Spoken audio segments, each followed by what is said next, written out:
rare and balanced view on politics in today's world.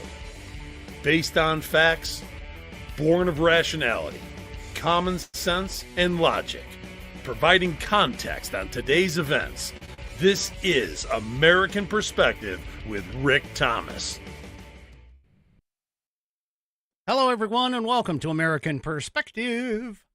I am your host, Rick. Well, looks like we've got George Floyd 2.0 coming up. Well, it's already started. Let's just put it that way, because it seems like everybody who is an idiot went ahead and dropped down on the side that, basically the side against law enforcement, regardless of what the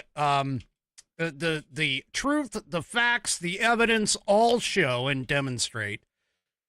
And I've got a lot of that for you tonight. But first, let's go ahead and kick things off with tonight's Pledge of Allegiance with none other than definitely not Karen.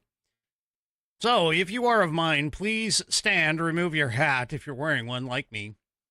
Place your hand over your heart and follow along with definitely not Karen as he recites the Pledge of Allegiance.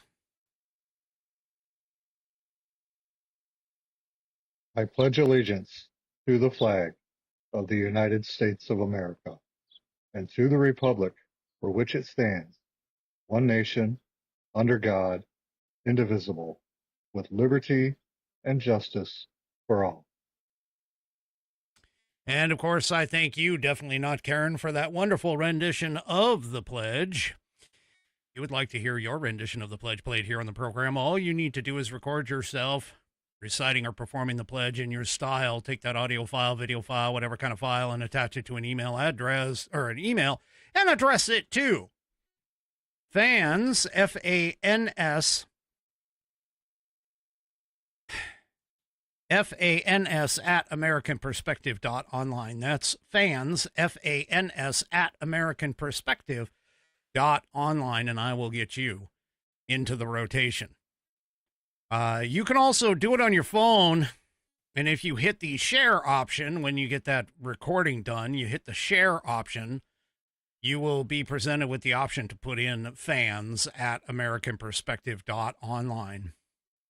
And I will get you into the rotation. Yes, I got my ears lowered today. My son wanted me to try out his barber, and so we met, and he, little stinker, went ahead and paid for the haircut. He's not supposed to do that. Anyway, he went ahead and paid for it, so there you go. Anyway, all right, let's go ahead and talk about tonight's... which I wish these leftist idiots would recognize this and join in with this and realize everything. Oh, before I go do that, though, I do need to say I am drinking the Buffalo Trace tonight. There it is, the Buffalo Trace. Oh, the green is actually green. Well, sort of. It's sort of fading out. But anyway, here's the Buffalo Trace, the Kentucky bourbon whiskey. And, it is in the fantastic It Takes Stones to Drink with Whiskey glass, given to me by the wonderful Whiskey Warriors. I love this glass, and I love the American Perspective glass, too. Anyway, it's a thank you very much. I appreciate it all the time, and there's the stones, the requisite stones in the bottom, so let me go ahead and get that first sip.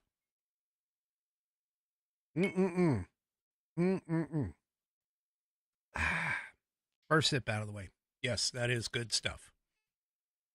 All right, let's move on to our headline sponsor, which is the Institute on the Constitution.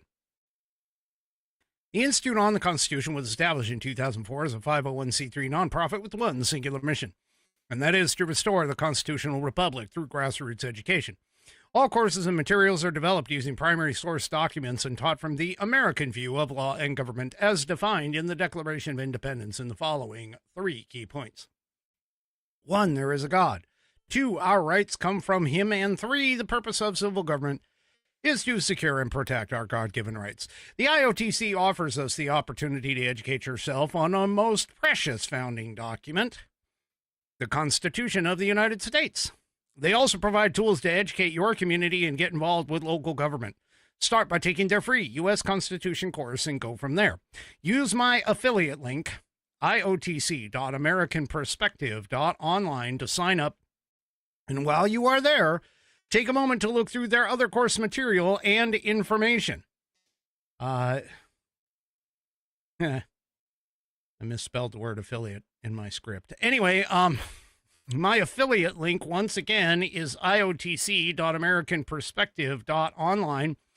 And you'll get great content to learn about our historical founding and support the show in the process.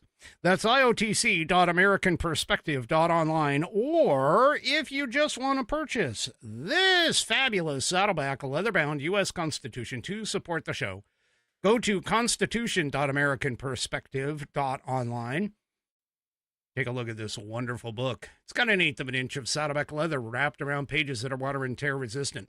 No cheap glue binding it here, folks. It is stitched all the way through the leather and the pages contained within. It's got a 100-year warranty against materials and manufacturing defects, such that if you have a problem, you can send it back to the manufacturer and they will either fix it or replace it for free. It is buddy tested, buddy approved, Billy tasted, Billy approved, and my youngest whiskey warrior has confirmed that the information contained within will help you study for your civics badge in scouting, as well as your civics exam, as well as that naturalization test that you may want to get out of the way. Go to constitution.americanperspective.online and get yours today. And according to G, a stitch in time saves 9. Save your stitches today. Don't forget to save your Constitution, too. And pass it on down, because it's got that 100-year warranty, man, let me tell you. A fantastic gift. Go and check out the rest of the Institute on the Constitution's offerings, and I thank them for allowing, or for being a show sponsor for this. Oh, I almost pressed the wrong button. That wouldn't have been good. Anyway, all right. So first things first, I just want to point out, the left, that's right, the left has decided to join in with a criminal once again. And that criminal, of course, is Renee Good. Now, she violated the law, just like George Floyd. George Floyd violated the law. She did something stupid. And because she did something stupid, she did something stupid, and because she did something stupid, she ended up going up against law enforcement. And it was her stupid choices that caused her to expire. That's right.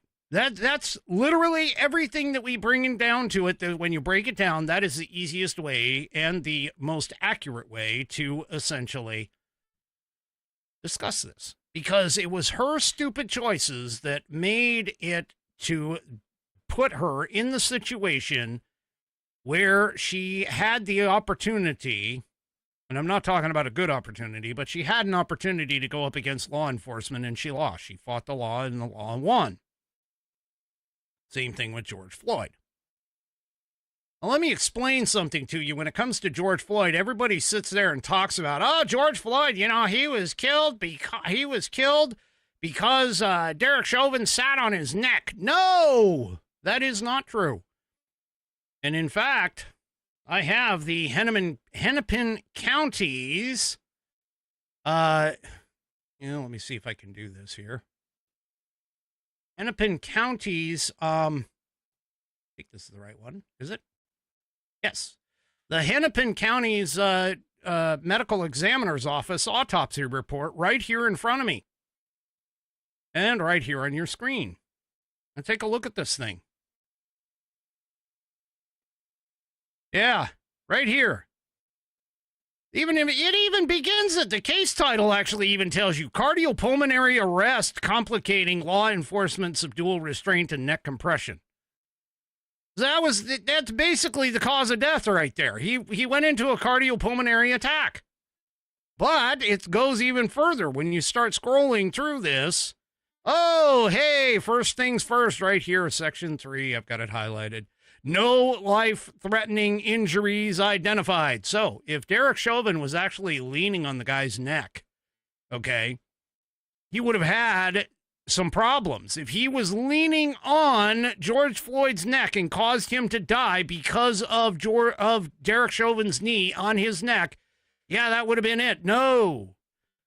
The Hennepin County Coroner's Office or medical examiner couldn't even find any injuries of any of the anterior muscles of the neck or the laryngeal structures, meaning the throat, the trachea, the things like that. Continues on. Comes down here. Oh my gosh. Look at the toxicology. Blood, drug, and novel psychoactive substance screens. Oh my gosh. He had all kinds of crap in his system. But key is the 11 nanograms per milliliter of fentanyl. Now, my understanding is that a lethal dose is like 5 or 6 or 7. This is 11.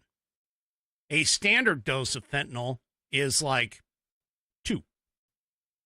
And that's on the high end. Now, I could be wrong in terms of those numbers, but believe me, it's pretty damn close. Anyway, I'm sure my whiskey warriors will show up and tell me all about it. But anyway, then you have methamphetamine in there too. I didn't highlight that either. So this guy was on a complete drug cocktail. Now, the key, though, is back here when it says no injuries, no life-threatening injuries here, okay? But you go and scroll even further down. I'm going to go deep, deep, deep within the report, and all of a sudden, oh, internal examination. Oh, take a look at this. The neck. The neck. Which is, by the way, supposed to be where Derek Chauvin had his neck on him, okay? Or had his knee on his neck, yeah, blocking his airway. Oh, well, let's see. Layer by layer dissection of the anterior strap muscles of the neck discloses no areas of contusion or hemorrhage within the musculature. The thyroid cartilage and hyoid bone are intact, which, by the way, for those of you that don't know, the hyoid bone is the one bone that's not connected to anything else. And when you are strangled or hung by the neck, that hyoid bone will break. Yeah, guess what? Not here. He also says the larynx is intact.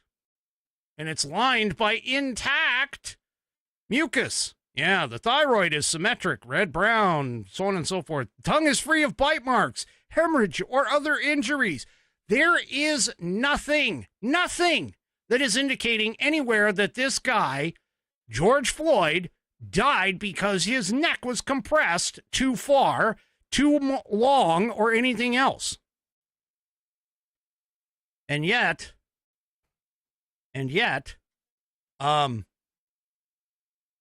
Derek Chauvin was wrongfully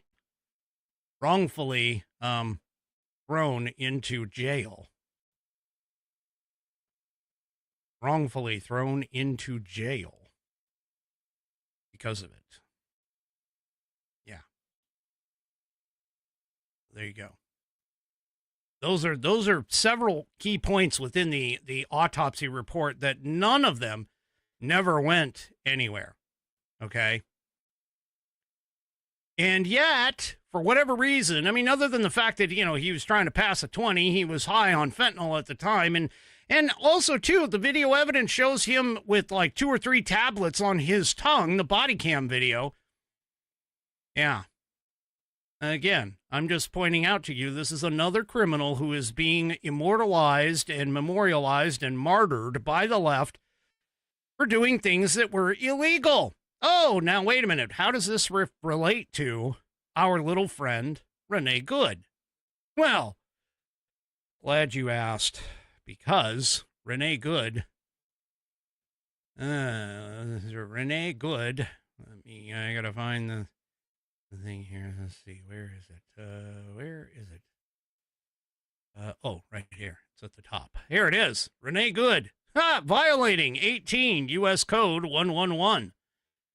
Assaulting, resisting, or impeding certain officers or employees. Well, let's see. She started off with impeding. She hit resisting. Then she went to assaulting with her car. Can't get any plainer than this. And all the video evidence, regardless of what these leftist lunatics are trying to spew, all the video evidence demonstrates that he did get impacted by the car. And in fact, the mayor of Minneapolis, Fay, who said, literally, F ICE and get F ICE out of our city, he made a later statement where he said, oh, look, the officer is even limping, hopping around. Well, what do you think when you get hit by a frickin' car, you dumbass? I mean, seriously, what do you think's going to happen? He got hit by a damn car. Of course he's going to be a little sore. His hips are going to be a little sore. Of course. And he's hopping around. Of course he's hopping around. He just got hit by a damn 3,000-pound, 2,000-pound, whatever it was, vehicle. No shit, Sherlock. And because he said that, now he's at least admitting that the officer, the agent, got hit.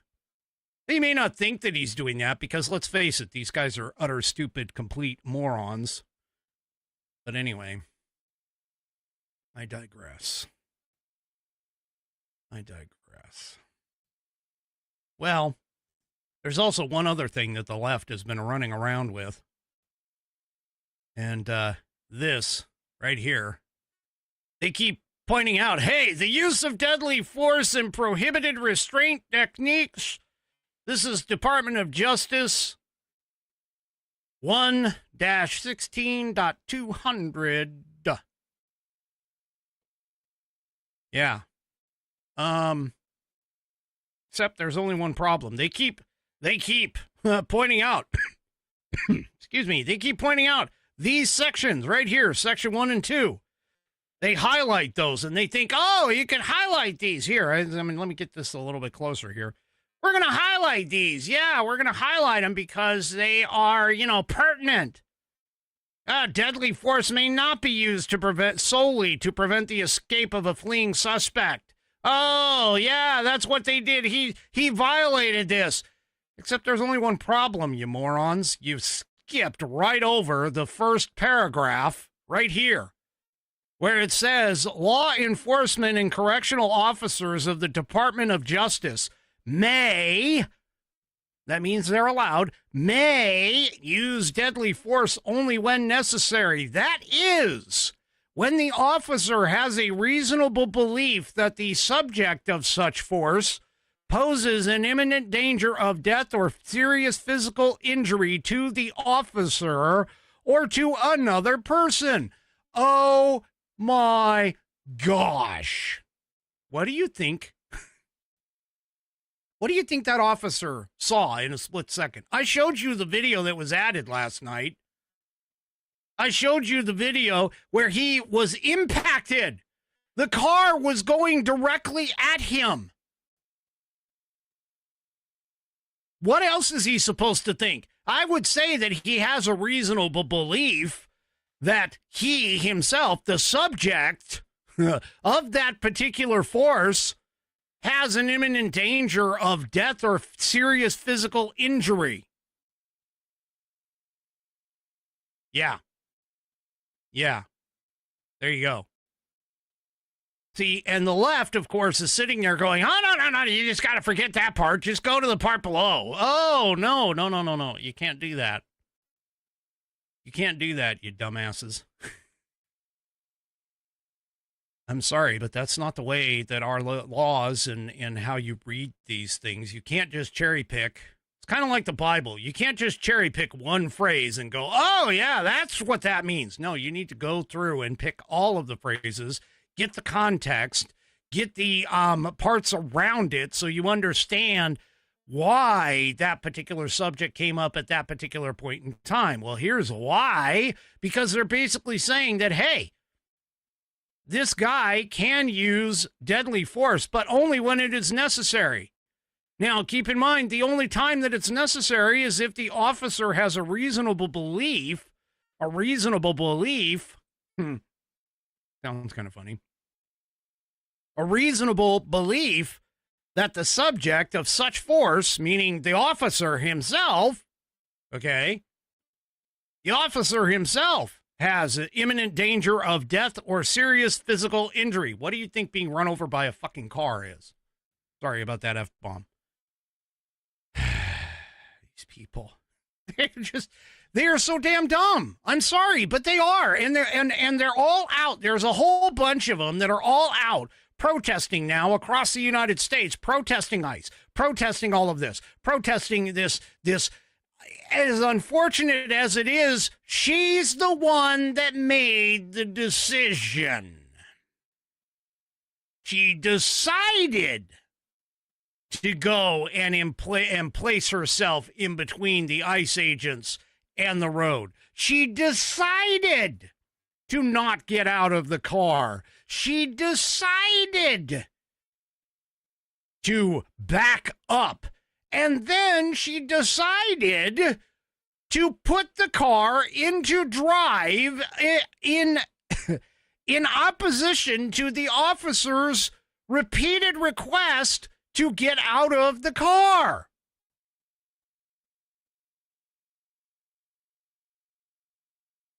All of those, and then she decided, sorry, I got to finish this off, but then she decided to press on the gas to get the hell out.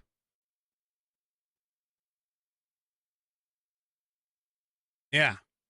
She decided to push on the gas. What the hell did she think she was doing? I mean, seriously. First of all, even just showing up and trying to, stop this from happening or whatever. Yeah. What the hell was she thinking she was doing? Oh, and by the way, the other argument that the left has is the phrasing, which is this is why part of the reason why Kristi Noem is now under, shall we say, threat of being impeached. Is no, this woman, she wasn't a domestic terrorist. He called it domestic terrorism. Oh, really? Well, guess what? God, I love facts and evidence. Here's a fact right here from Cornell Law. The definition of domestic terrorism, according to Title 18, Section 2331, subsection 5. The term domestic terrorism means activities that involve acts dangerous to human life that are a violation of the criminal laws of the United States or of any state. There you go. Now that's it. It falls into that category. So absolutely, she is a domestic terrorist because, again, keep in mind, domestic terrorism by definition, by legal definition, okay, involves acts dangerous to human life that are in violation of the criminal laws of the United States. Okay, criminal laws of the United States. Let me go back. Oh, what's the criminal law? 18 U.S. Code 111. There you go. There you go, folks.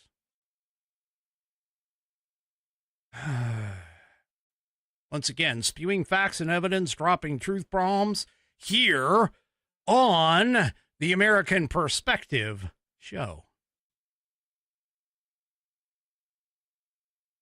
By the way, I've put links to all of those that I just showed you and more, all of those things in the show notes or the description of the video. So you can go and grab those and you can demonstrate to your leftist, lunatic, idiot friends, hey, you either believe in law or you don't. Because here it is. Here's what she is, at least the minimum that she performed in terms of law. But hey, anti-ICE demonstrations showed up all over the country today because of the fact that these idiots, these morons, are running around and they're going, "Oh, you killed a mom. All she was doing was turning around." No, she wasn't. No, she wasn't. I've already done all this. The last couple of episodes, I've already covered all of this. And I'm not going any further down that road, realistically. But they showed up all over. Yeah. And the media, of course, is like showing, oh, yeah, this is oh, yeah. Oh, by the way, there's new footage out from Homeland Security that apparently she was stalking and impeding.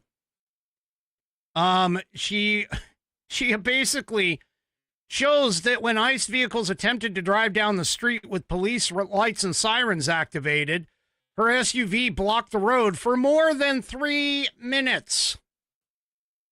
3 minutes. Yeah. Yep. Seriously. I mean, I'm just 3 minutes. Okay, you're sitting here and you're saying, okay, wait a minute. Wait a minute. When you see lights and sirens, what are you told to do as a driver? Doesn't matter what state you're in. As a driver, you see lights and sirens. What are you supposed to do? Get the hell out of the way. That's what you're supposed to do. Oh, could maybe that have something to do with impediment? Obstructing? Yeah. In all 50 states, man, you're supposed to get the hell out of the way. But no, she decided, no, I'm going to sit here. I'm going to sit here. And do you really remember, I mean, when people are talking about George Floyd, oh yeah, George Floyd, he was such a nice guy. He held the freaking gun up to a pregnant woman's belly. Yeah, he was such a nice guy. Oh, and don't forget the guy, Abrego Garcia. Oh, he's just an innocent Maryland man. You remember that? Yeah, well, he's an illegal alien, suspected human trafficker, wife beater, gang member. Yeah. No, he's just a simple little Maryland man. That's it. Yeah. Right. The woman's not innocent. The good is not innocent. She is not innocent at all. Because she intended training just 3 days ahead of this incident. She attended what is called the Ice Watch, which is a Minnesota organization that trains people, trains agitators, okay? Trains agitators on how to obstruct agents. So this place, Ice Watch, trains people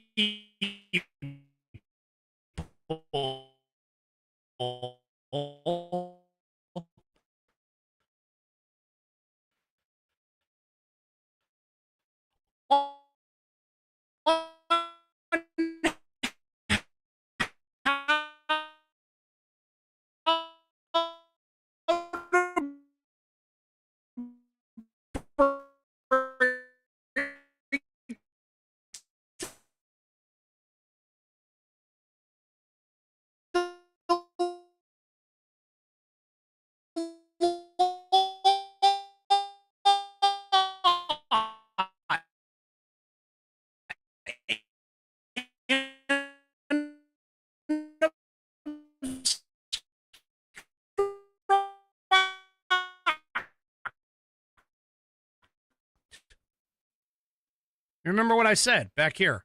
18. Oh, assaulting, resisting, or impeding. In other words, obstruction. Yeah. Right. Anyway,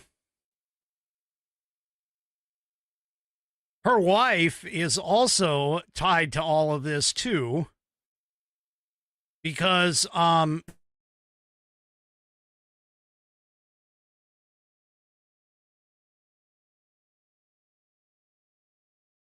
back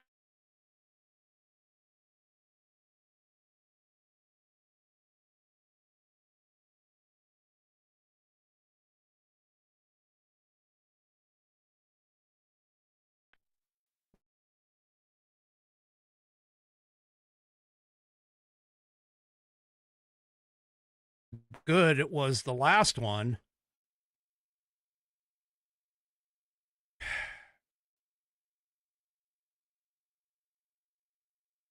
Oh, yeah, here we go. It's coming. It's coming back. Anyway, Becca Good was the last one.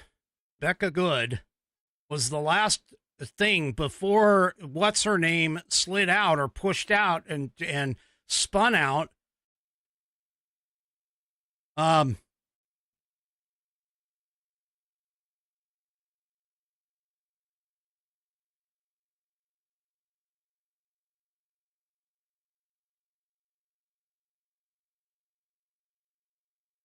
Anyway, she told her, drive, drive, drive. Yeah, okay.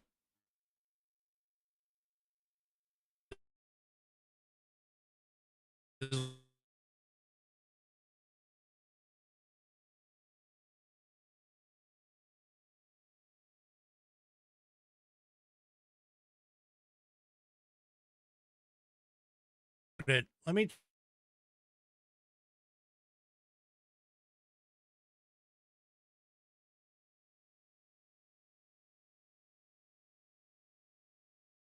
into situations. Okay. Don't put yourself into situations where you are going to be in conflict with law enforcement. Okay? Don't put yourself in situations where you are going to be in conflict with law enforcement.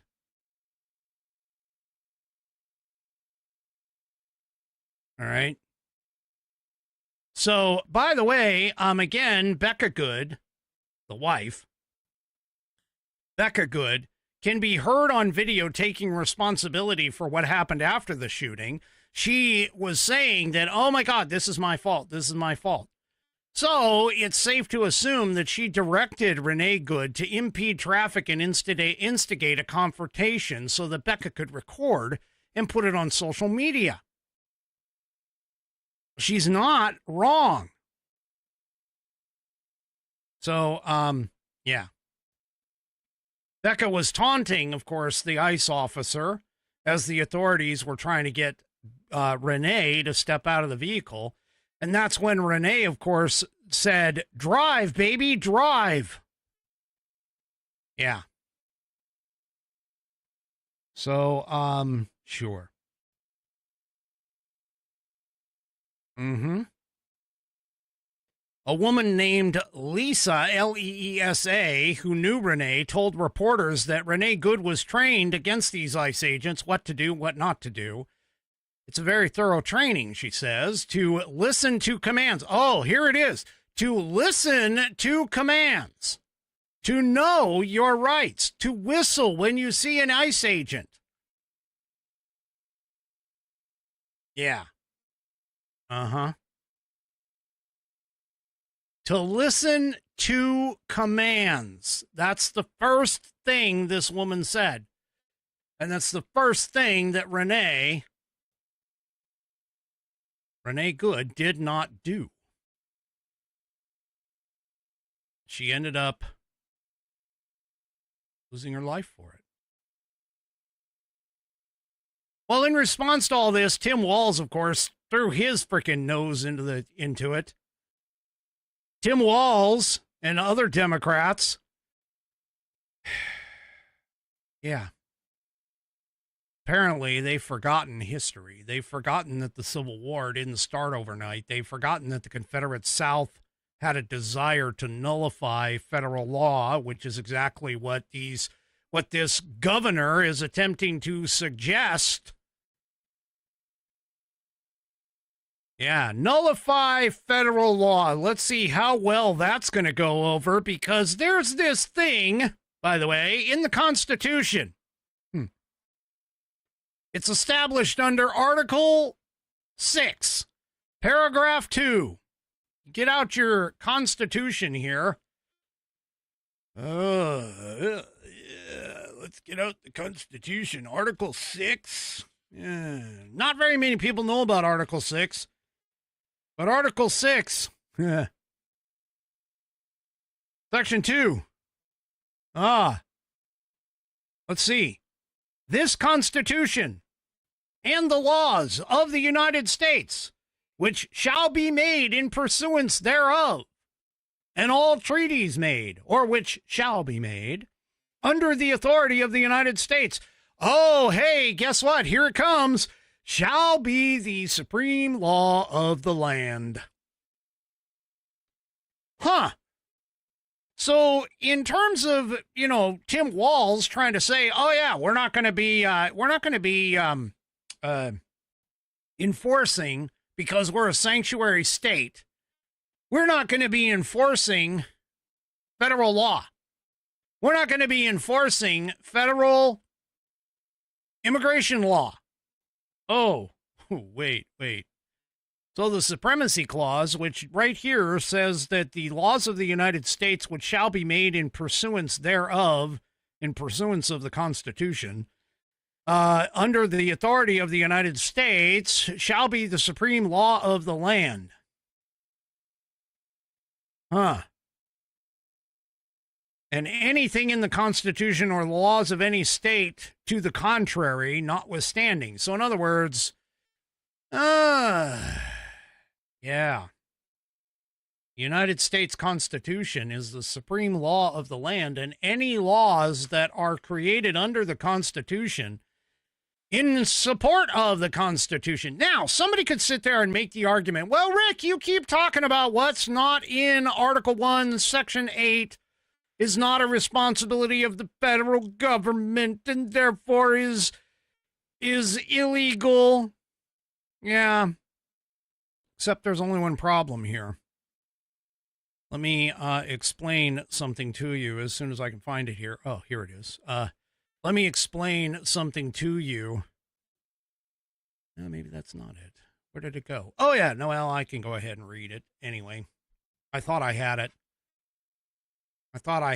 But the Constitution, let's see. Article 1, Section 8. Oh, let's see. Item number 4 in the Article 1, Section 8. Here, I'll put it up on the screen on my video right here, right above my fingers there. Let me read it for you. Shit. To establish a uniform rule of naturalization. What do you think that is? Oh, that's immigration. Well, no, wait a minute. So the Supremacy Clause states that all of the laws made under the Constitution, which would include all of those that are pertinent to Article 1, Section 8 of the Constitution. And that's, completely immigration, which is the rules of naturalization, okay? Rules of naturalization fall under the Constitution, which means that's a federal law. Oh, speaking of federal law, oh my goodness, let's go ahead and take a look at this one. Oh my gosh, improper entry by alien. Well, let's see. Any alien who enters or attempts to enter the United States at any time or place other than as designated by immigration officers eludes examinations or inspection by immigration officer, or attempts to enter or obtains entry by a willfully false or misleading representation or willful concealment of a material fact. Yeah. Okay. They're subject to a fine. They're subject to being imprisoned. And they get kicked out. That's just the end of it. That's, by the way, Title 8, U.S. Code 1325.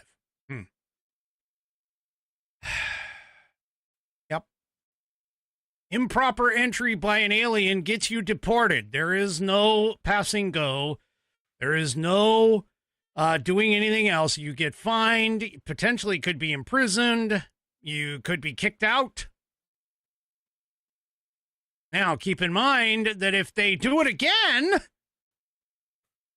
by the way, they do it again, then they will be imprisoned for sure. So some of these people are here 2, 3, 4 times, whatever it is. Yeah, they're gone. They need to go. And that falls exclusively, by the way, exclusively under the federal government. Exclusively under the federal government. Because here it is, right here, okay? That and this is, again, I'm not sitting here jerking your chain or anything. This is Cornell Law School that is talking about it. Okay? It literally is this. And the Supreme Court, by the way, let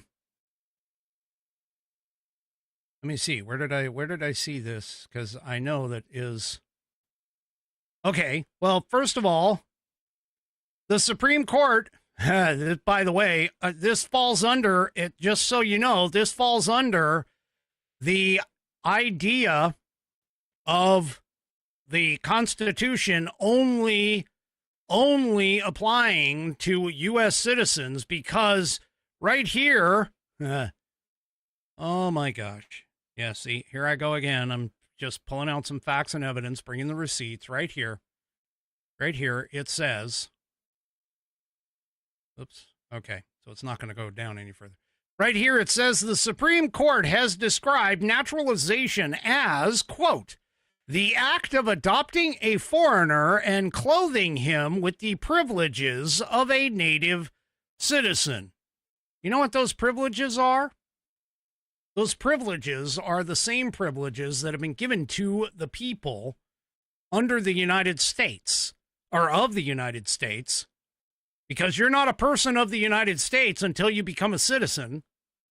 Sorry, but that's the definition. So the people of the United States, not the people of who reside within the land base of America. No. The people of the United States. That is a native citizen, either naturalized or natural born. Yeah.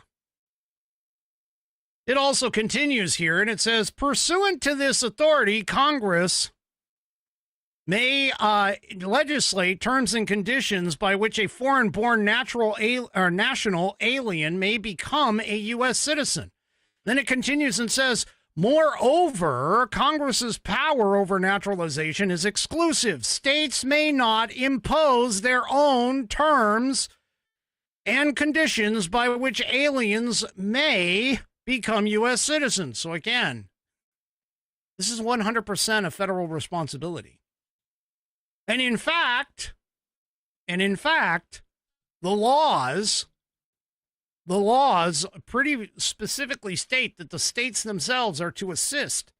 Based on the Supremacy Clause, the states themselves are to assist the federal government in the enforcement of federal immigration law.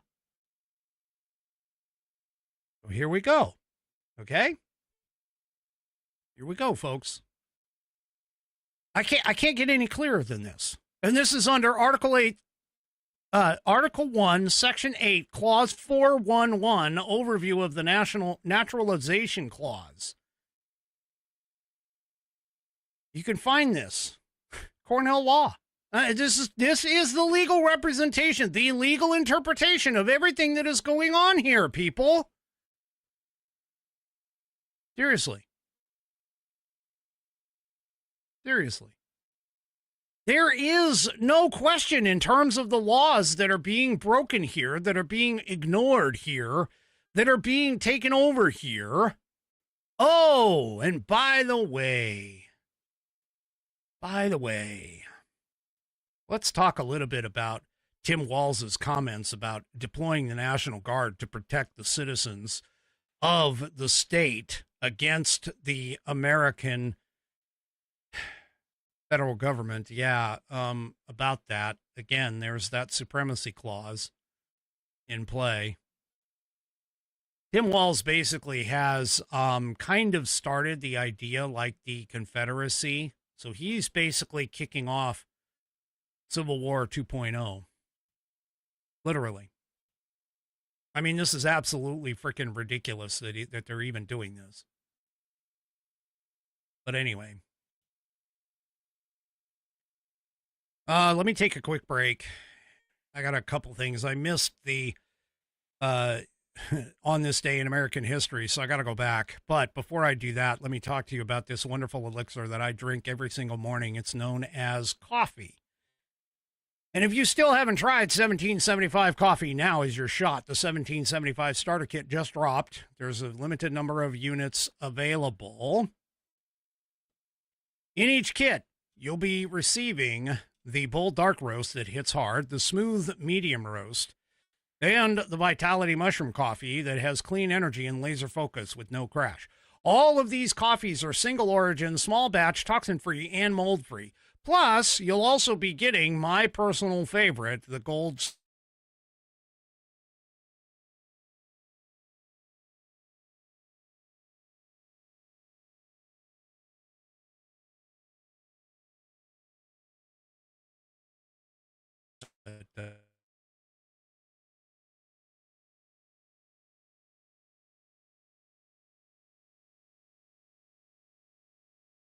It's $170 worth of coffee and gear, yours for just the low, low price of $99.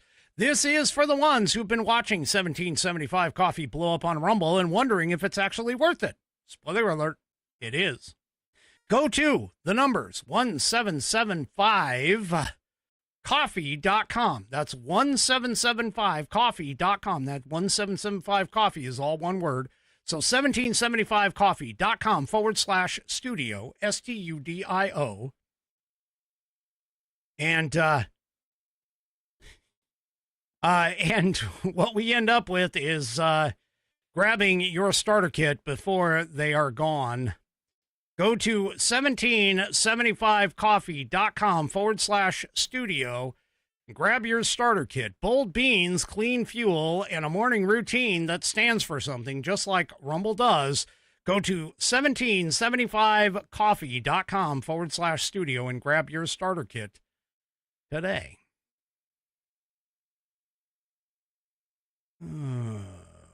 Rumble is just having all kinds of problems. And of course, G puts in 1775, the clean jolt of wake up that hits you like electricity through a kite during a storm. Kite string during a storm. All right. Anyway. Okay. So, let's go ahead and on this break, let's just go ahead and take the, on this day in American history. So here we go. Oh, shoot. I gotta be on the right screen for it. There we go. On this day in American history.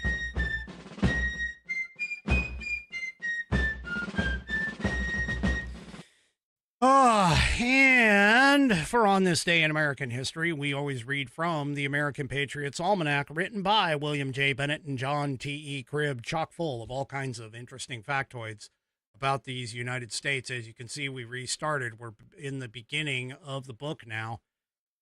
For all of this. So let's talk real quick about Proverbs from Poor Richard's Almanac. So many American colonists started each year by opening the latest edition of their favorite almanac. You mean like this American Patriots Almanac? Maybe so. Anyway. The most famous was Poor Richard's Almanac, published by Benjamin Franklin from 1733 to 1758 while he was a printer in Philadelphia.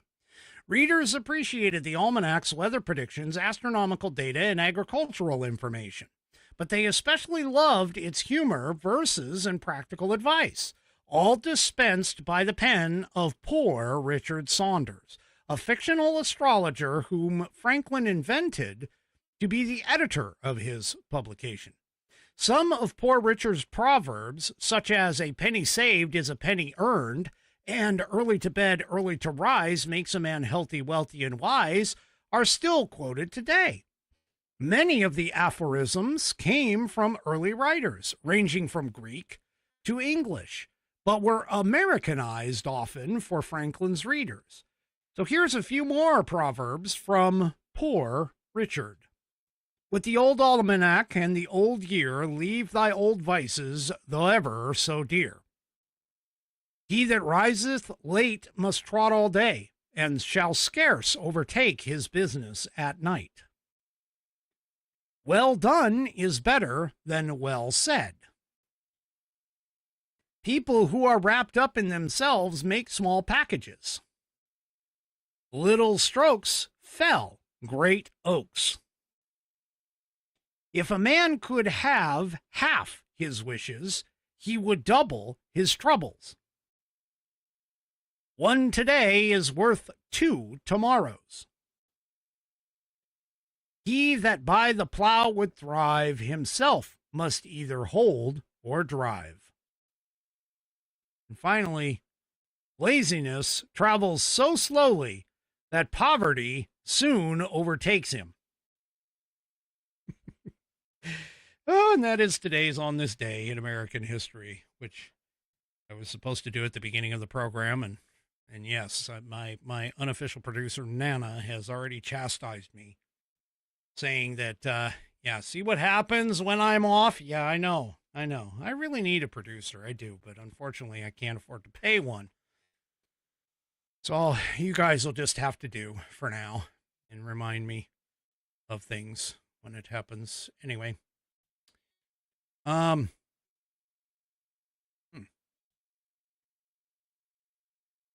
right. Okay, let's move on. So, where was I? Oh, yes, Walls. Walls has been talking about, deploying the National Guard and trying to protect his people of the state of Minnesota and all of that. Well, I want to point something out to Tim Walls. I also want to point out something to all of those who are out there.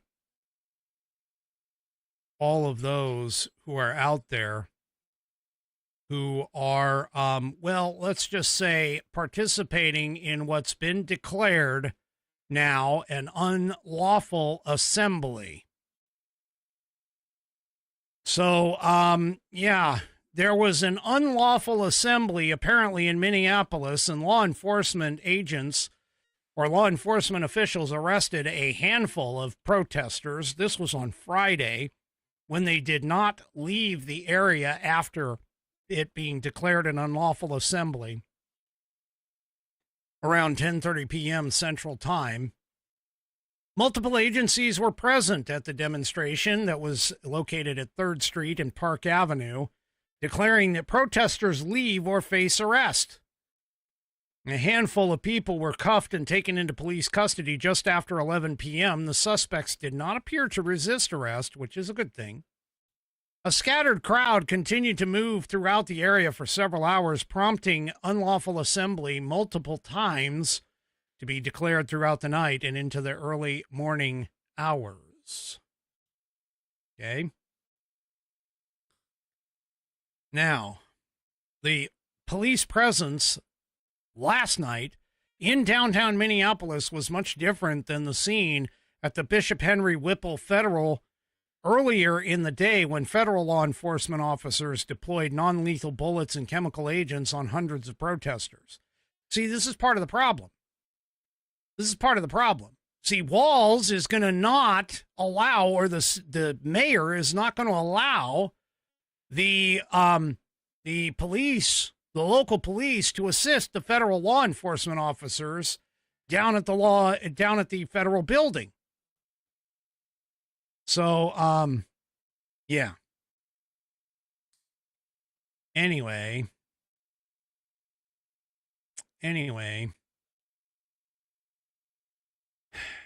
this is all going to be part of a problem. Here's part of the problem.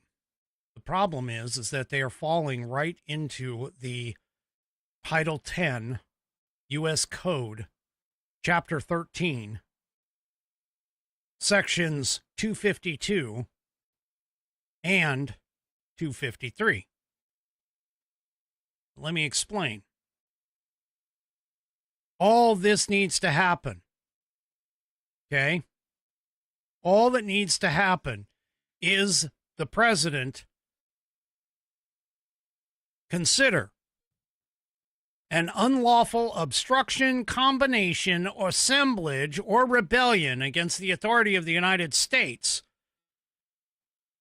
that obstruction, combination, assemblage, or rebellion makes it impractical to enforce the laws of the United States in any state. It doesn't matter what state it is, in all 50 states. By the ordinary course of judicial proceedings, he may call into federal service such of the militia of any state and use such of the armed forces as he considers necessary to enforce those laws or to suppress the rebellion. What part of U.S. Title 10 U.S. Code 252, which, by the way, is colloquially known as the Insurrection Act. 252, 253, 254, and I believe it's 255, if I remember correctly, and even, 255. So from 251, 252, 253, 254, and 255 are all part of Title 10 U.S. Code Insurrection. All right, now, here's the other part of this.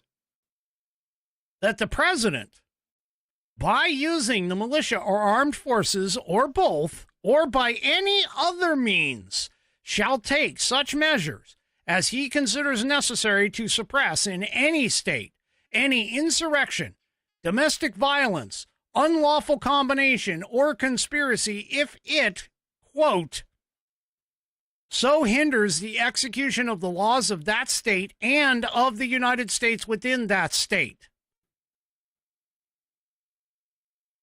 There you go.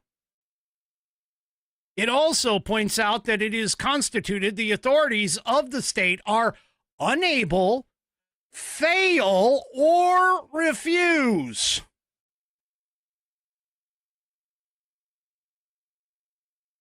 Fail, unable, or refuse.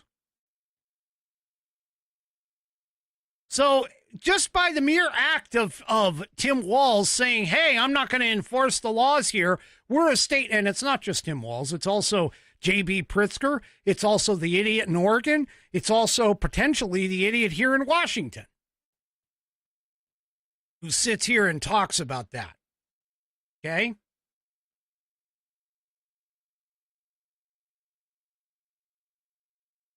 I'm just sitting here and I'm basically saying, look, folks,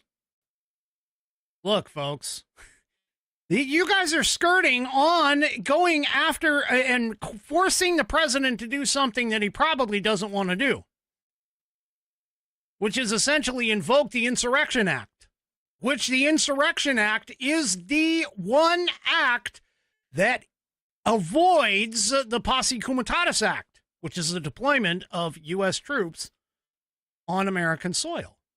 And I just pointed out to you, it's anything. The president can do it. He can put forces or militia, which most people kind of say, oh, the militia is like the National Guard. Well, if you want to go by that definition, it's not. Legally, it's not. But you want to go by that definition, sure. The president can do this. He can deploy the National Guard or any federal troops. This has been done in the past. I went through several of them yesterday. several of the deployment of federal troops, like the 101st Airborne, like the 82nd Airborne, like the 1st Mountain Division. I think it was the 1st Mountain Division. Folks, seriously, all I'm doing is giving you the black and white, legal, law, time-tested, historically tested definitions of all of these things. And these leftists who are running around saying, oh, no, the president can't do that. Yes, he can. He sure as hell can. It's all right here in black and white. And it is held up and has been held up by the Supreme Court of the United States multiple times.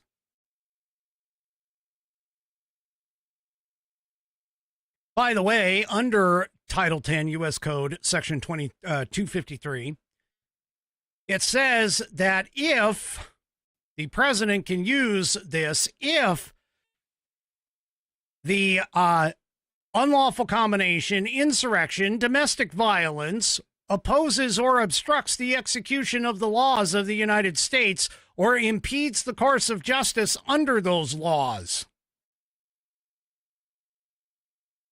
Yeah. So there you go. All he has to do is decide, based on the law here, all he has to do is decide that this is a insurrection, domestic violence. I mean, riots would be considered domestic violence, unlawful combination, or conspiracy. Yeah, well, don't think that this isn't a conspiracy for these governors to declare that they are sanctuary cities and that they refuse to enforce the law. The execution of the laws of the United States within their state. Yes. This is all here in the law. This is all here. It's been established law. And this, by the way, Insurrection Act, yeah, that was from 1807. Yeah, prior to the Posse Comitatus Act. Well, if I were the president, and I'm glad that I'm not, but if I were the president, I basically would say that if you have people who are physically going after people in hotels, this apparent mob went through and was searching Minnesota hotels for ICE agents.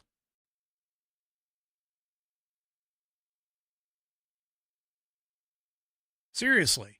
They were going through a hotel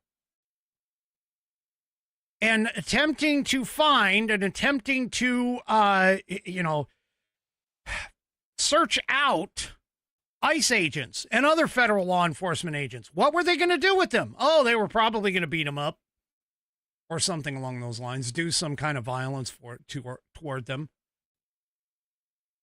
Yeah, these anti-ICE protests, they stormed a bunch of hotels.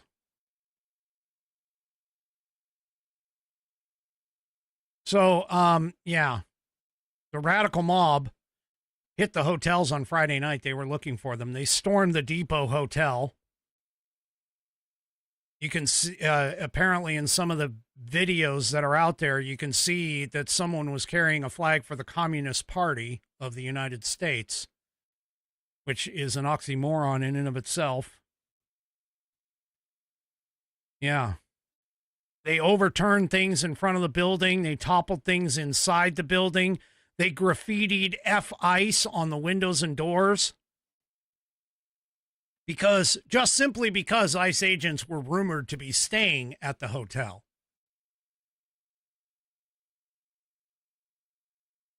One member of the mob apparently spat on a security guard, which, by the way, that is considered simple assault. Okay. When the mob tried to storm the Canopy by Hilton, security wouldn't let them in. Security had no fear and chased them out as they tried to sneak in through what looked like a back entrance or employee entrance. Others banged on a dumpster, thinking that they were keeping the ICE agents up. Yeah. Mob even apparently chased police as police tried to escort one of the vehicles out of the melee and threw things at them. Folks, this is starting to get to be textbook insurrection, domestic disturbance, domestic violence. Minnesota, you guys are, I mean, seriously, Tim Walz, your ass, seriously, should be deploying the National Guard to quell this crap. Not encouraging it, not pushing for it, not standing up there and saying, well, you know, my only job is to protect the citizens of Minnesota. No, your job is to enforce the law. As a governor, you're the executive of that state. You need to enforce the law.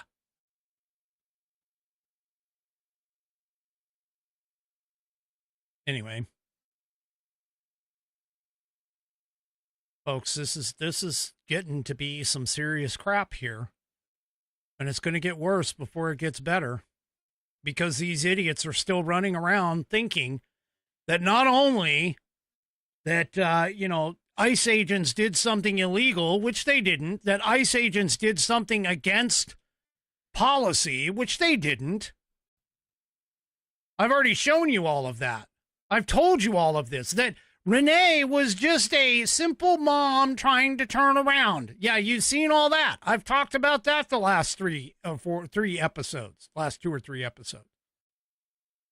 I've done a pretty good job, I think, of breaking down and being objective about the whole situation. And now it's time for me to start talking about the reality of the situation, which is essentially that you stupid dumbasses are putting emotions in front of logic, reason, truth, facts, evidence, which obviously is what you always do, because you are complete, utter, stupid morons.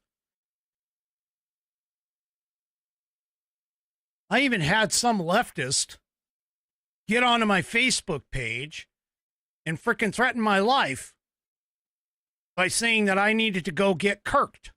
Exact quote. That isn't a threat, I have no idea what is. And granted, I banned her from my page, which it will happen, especially to anybody who is a real, complete, stupid moron. But I got to tell you, a lot of these people, a lot of these idiots are being pushed by other entities. That a lot of these people are being pushed by outside entities and outside forces. And the violence in this country is going to escalate. It is going to escalate. It's already in the process of escalating as of right now. For an example, in a New York City protest, there's a crowd that was chanting something very, very bad against Kristi Noem. Now, all Kristi Noem is doing is attempting to enforce already pre-established, long-standing law. Well, these idiots showed up in New York City, and I got to tell you, it's all these cities. It's all the cities. It's all these freaking stupid-ass cities that are doing this. I don't know what the hell is in the water with these people. I don't know what it is. You move to a city, you all of a sudden become stupid. It's like, I don't know, maybe there's fluoride or rust or iron. I have no idea. I have no freaking clue. But these idiots, these idiots are freaking, well, let's talk about what they are planning for Kristi Noem and other ICE agents, by the way.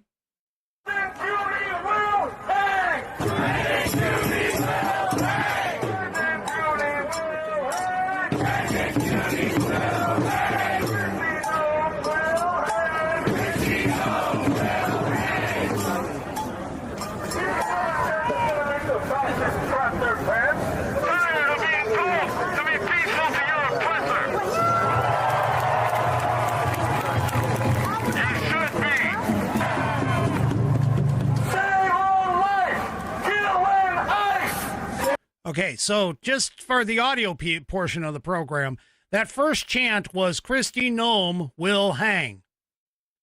Christy Nome will hang. Now they're chanting save a life, kill an ICE, meaning kill an ICE agent. Save a life, kill an ICE. Save a life, kill an ICE. Save a life, kill an ICE. Save a life, kill an ICE. Two wrongs don't make a right. Hey, I dedicate that one to ambulance. It's necessary. Oh, so somebody in the crowd, of course, stood up and said, hey, two wrongs don't make a right. And other people in the crowd are telling her to shut up. And then somebody goes, by any means necessary. Oh, yeah, any means necessary. All right. These people are just asking for the Insurrection Act to be implemented, and it would be totally legal.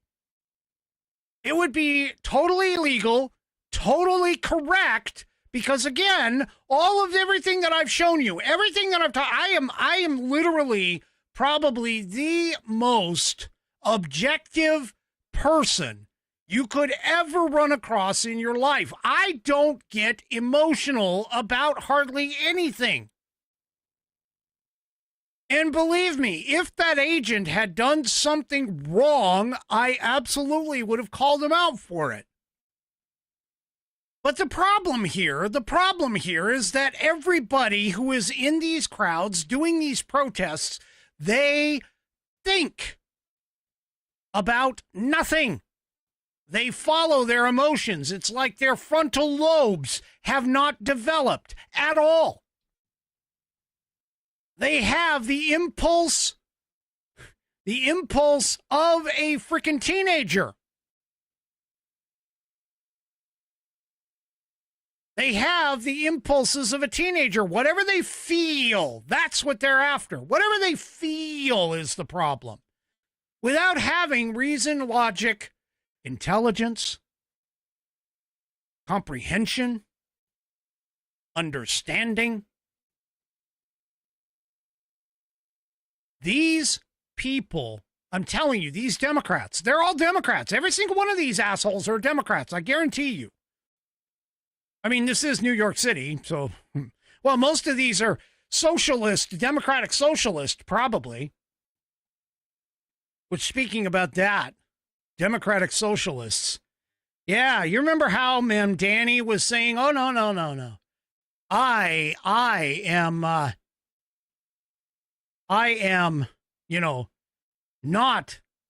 I'm for everybody in in New York City. I'm in America. I'm not for this. Yeah. Let me just point something out here. There is a, that isn't a video.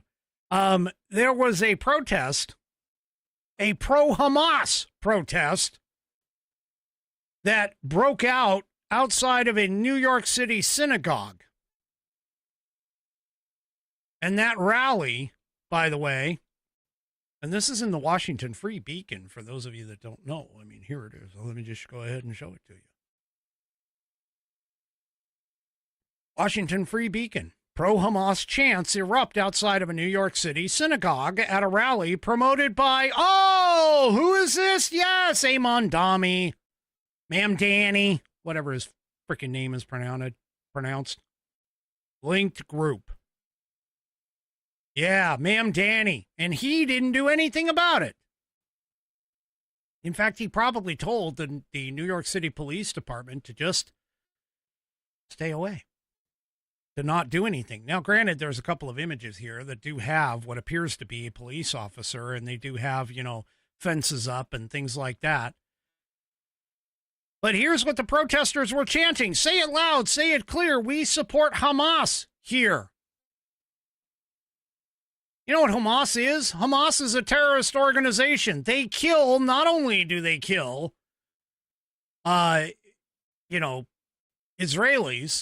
and Jews, Jewish people, they also kill Palestinians. They kill anybody who does not subscribe to their Islamo-fascist ways.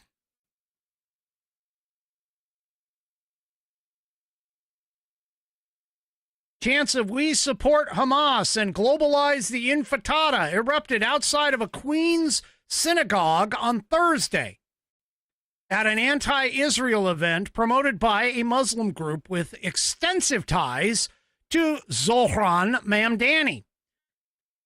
Folks, if you think New York is going to be a safe place, if you're anything other than a specific ethnic group or a specific, sectionality or whatever, oh my God, people.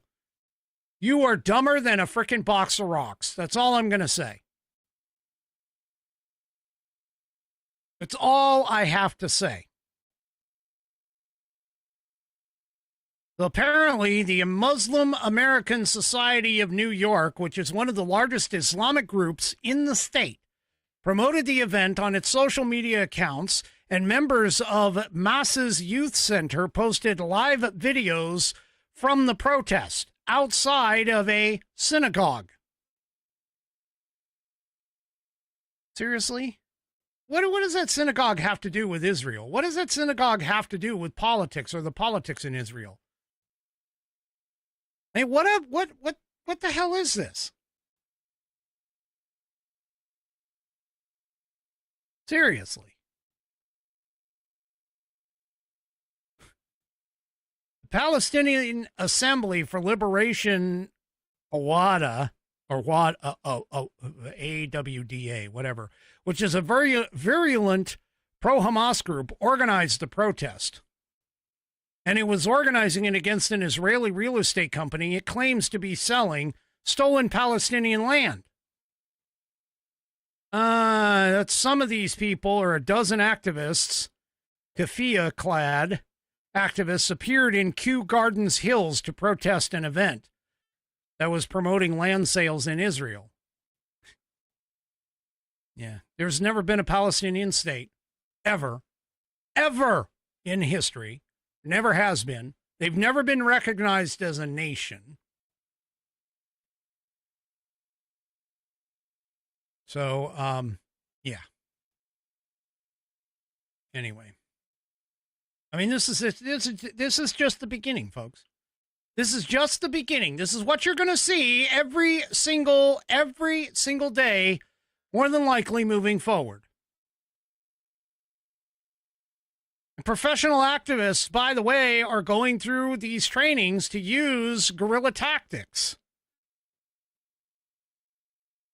You've already seen the anti-ICE in Minnesota. Yeah. The New York State Youth Leadership Council in the Empire State promotes cop and ICE watch training, which again is that same kind of training that was done in Minnesota.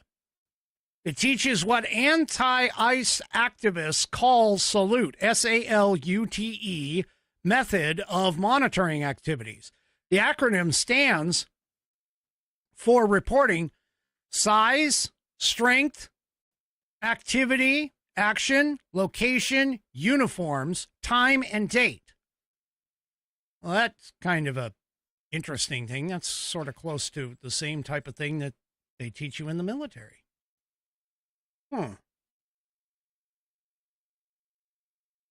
Yeah. So activists are using the phone app messaging apps such as Signal, as an example, an integral tool in the activism. Minnesota Public Radio reported in a story last month as DHS stepped up immigration law enforcement efforts in the Twin Cities. They reported that the chats and anti-ICE efforts in the city are decentralized based on blocks or neighborhoods or even apartment buildings. Many of these neighborhood chats were birthed during the unrest following George Floyd's killing. You mean George Floyd's suicide? After a Minnesota police officer tried to put him in cuffs. Oh, I'm sorry. I'm telling the truth here. Anyway. Yeah. That's what's going to happen here, folks. You're going to see George Floyd 2.0. This is coming. And the Summer of Love, I guarantee you that's coming back. It's going to be the Summer of Love 2.0. Yeah. Nope. Anyway. They're all over in these leftist places. They're all over in the leftist places. Which, by the way, some of these actually have some serious money, too. Some of these have serious money. For an example, according to the nonprofit tracker Influence Watch, the Illinois Coalition for Immigrant and Refugee Rights, which, by the way, they don't really have very many, they have the right to come here legally and then be given the right to become a United States citizen after they've come here legally. But anyway, I digress. They apparently raised more than $80.4 million in revenue in 2023 and more than $77 million in government grants. What the hell? Where in the Constitution of the United States, under Article 1, Section 8, yes, I'm stepping on my soapbox once a frickin' again, where in the hell does it say that the government needs to be giving money to non-government organizations that are going to go and frickin' pull these people in? Where in the hell does it say that? Somebody, somewhere, tell me. Because I have absolutely, and I'm a pretty intelligent individual. I'm pretty well versed in English comprehension. I'm pretty well versed in being able to find things and understand things and, research and correlate and all this other stuff. I'm pretty damn good at that. Where the hell does it say that we need to get $77 million in government grants to go and give to a non-governmental organization for this crap? Parker Thayer, who is an investigative researcher at the Capitol Research Center, which operates Influence Watch, says, quote, "The left loves to train people in what they call direct action, which can almost always be translated as law breaking." He says it's not a tactic that is good for our country, and law breaking is not something is not something that nonprofit groups should be encouraging or funding.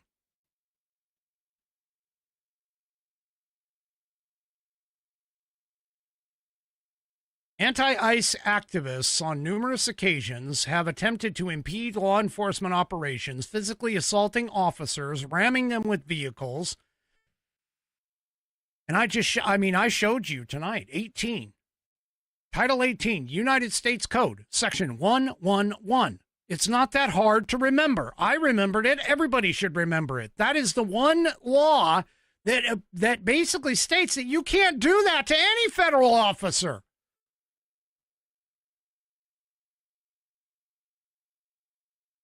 DHS Assistant Secretary Tricia McLaughlin said, "We are seeing the results of the left's constant demonization of the men and women of law enforcement. Dangerous criminals, whether they be illegal aliens or U.S. citizens, are turning their vehicles into weapons to attack ICE and the CBP." It's actually going a little bit beyond that now. In fact, you know what? Many of these frickin' idiots have done so much that the poor ICE agent, now granted, I know he didn't wake up that morning and say, regardless of what the left tells you, he did not wake up that morning and say, you know what, I'm going to go out and I'm just going to kill me a white girl. Do you know how absurd that is? That is so absurd and so stupid. But that's what some of these idiots are saying. That's what some of these idiots are saying. And in fact, it got so bad that once this guy got identified,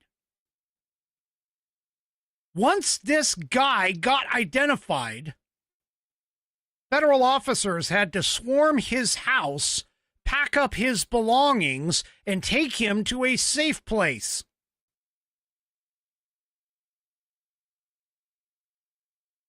A special response team arrived at the man's suburban Minneapolis home on Friday morning, according to the Daily Mail. officers wearing masks and baklavas, or balaclavas. I always freaking mispronounce that. Baklava is a dessert. Anyway, carried out plastic crates, computer tower, picture frames before forming a defensive formation around a vehicle that left the garage. A neighbor told the outlet that she saw the man's wife pacing in the driveway Wednesday afternoon, hours after the shooting. The house has been empty since then.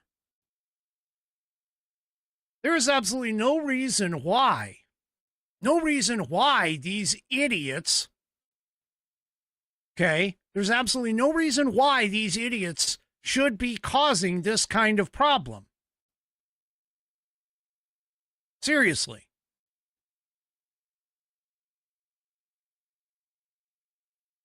Now, keep in mind, she hit the man.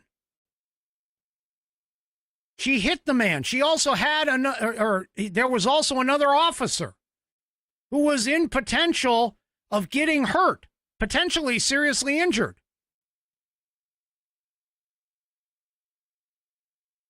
And so now what ends up happening is, again, I just point back, even under DOJ protocol, this was a justified shooting. It was unfortunate.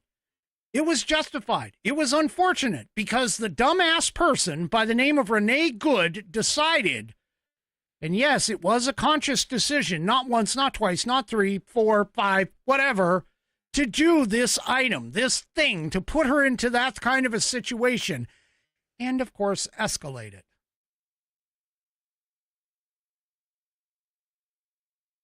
This is so ridiculous. So ridiculous.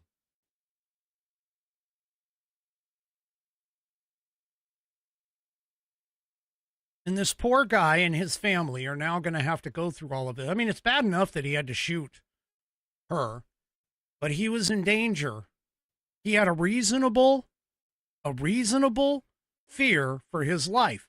So under everything, both legal, policy, and let's just face it, common sense and logic, he had every right to do what he did. Every single right to do what he did. And no matter how often you sugarcoat it, no matter how much you want to sit there and say that this woman was a freaking, she was just a simple woman. She was in the wrong place at the wrong time. They're even trying to take part of the video where she says, "Hey, I'm not mad at you." I'm not mad at you. Laughing. Yeah.